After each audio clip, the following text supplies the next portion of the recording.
May 14, 1918. Deep in the Argonne Forest, it's pitch black and pouring rain. Private Henry Johnson and 17-year-old Needham Roberts are standing watch at an isolated forward outpost. At 2 a.m., they hear the snap of wire cutters. Flipping through the dark are somewhere between 2 and 3 dozen German soldiers sent specifically to wipe out the outpost and take prisoners. The attack hits fast. Roberts takes shrapnel from a German grenade and goes down, bleeding badly but still passing ammunition. Johnson hurls every grenade they have. When those run out, he fires his rifle into the dark until it jams. He uses the weapon as a club until the wooden stock shatters to pieces. By then, the raiding party is on top of him. Seeing the enemy trying to drag Roberts away, Johnson makes a final, desperate move. He pulls the only weapon he has left, a 14-inch U.S. Army-issue bolo knife. He climbs back to his feet and charges directly into the mass of soldiers. For nearly an hour, they fight in the mud. By the time reinforcements arrive and the surviving Germans flee, Johnson has killed at least 4 men and stopped the capture of his outpost. He takes 21 severe wounds in the process, including gunshots to his head, feet, and arm. The French military, in awe of the stand, give him the nickname the Black Death. But there is a detail about this battle that reveals a much larger story. Henry Johnson was an American, a railroad porter from Albany, New York. Yet, as you look at this photograph of his regiment, you'll notice they are wearing French-issue Adrian helmets, carrying French rifles, and eating French rations. The U.S. military command actively refused to let Johnson and his unit fight in American uniforms, leading them to face the German army with French equipment. A year earlier, in 1917, the men of the 369th Infantry Regiment prepared to deploy overseas. When they asked to join the farewell parade of New York's National Guard units, the Rainbow Division, military officials gave them a blunt rejection. The regiment was told, quote, "Black is not a color of the rainbow." When the 369th arrived in France, the commanding general of the American Expeditionary Forces, John J. Pershing, stripped them of their combat roles. Instead of sending them to the trenches, the Army assigned these fully trained soldiers to the service of supply. They spent their days digging latrines, unloading ships, and laying railroad tracks. By early 1918, the French Army was bleeding out. After 4 years of war, their reserves were depleted and their lines were breaking.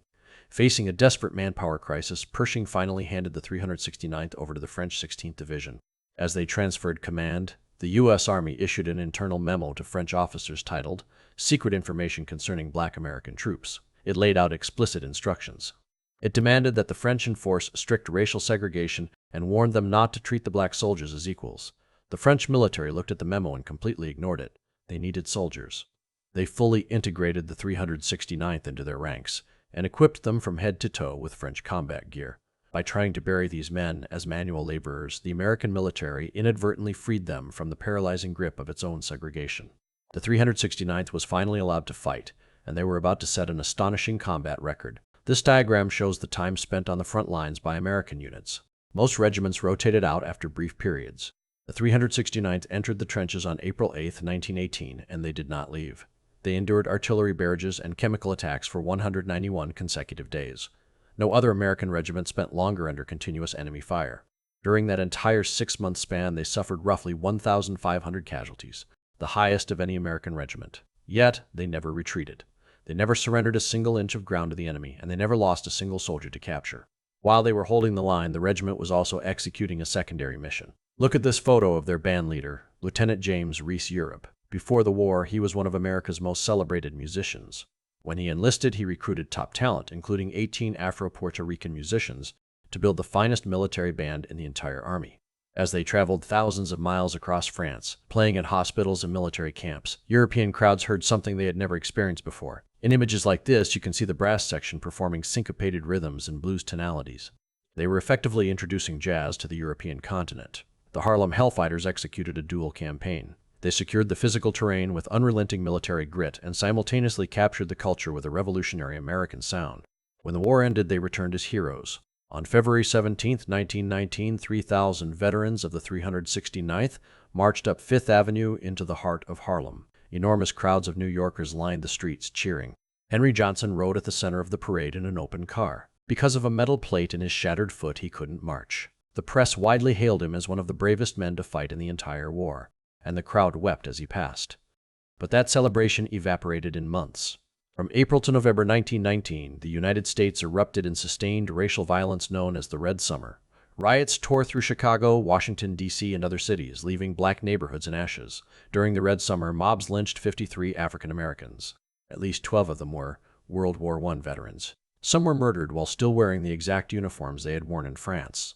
The men of the 369th had survived gas attacks and artillery fire to defend democracy against a foreign empire. The moment they stepped back onto their own soil, those exact democratic ideals were violently denied to them. The French military recognized their valor immediately, awarding the entire regiment this medal, the Croix de Guerre, France's highest military honor. The U.S. government gave them nothing. Henry Johnson received no disability pension and no veterans' health care. He died penniless and in chronic pain in 1929. Official American recognition took decades to materialize. Watch the timeline. Johnson was posthumously awarded the Purple Heart in 1996, 78 years late. The Distinguished Service Cross followed in 2003, 85 years late. It wasn't until 2015 that the United States finally recognized the man who fought off 36 soldiers in the dark. President Barack Obama awarded Henry Johnson the Medal of Honor 97 years after the battle. In 2021, over a century after the war ended, the regiment received the Congressional Gold Medal, a mandatory, overdue correction to an institutional failure. The men of the Harlem Hellfighters signed a social contract with a country that viewed them as inferior. They had zero guarantees of equality, zero protections at home, and zero dignity in the ranks. They took that contract anyway, held the line for 191 days, and delivered the greatest combat record of the war.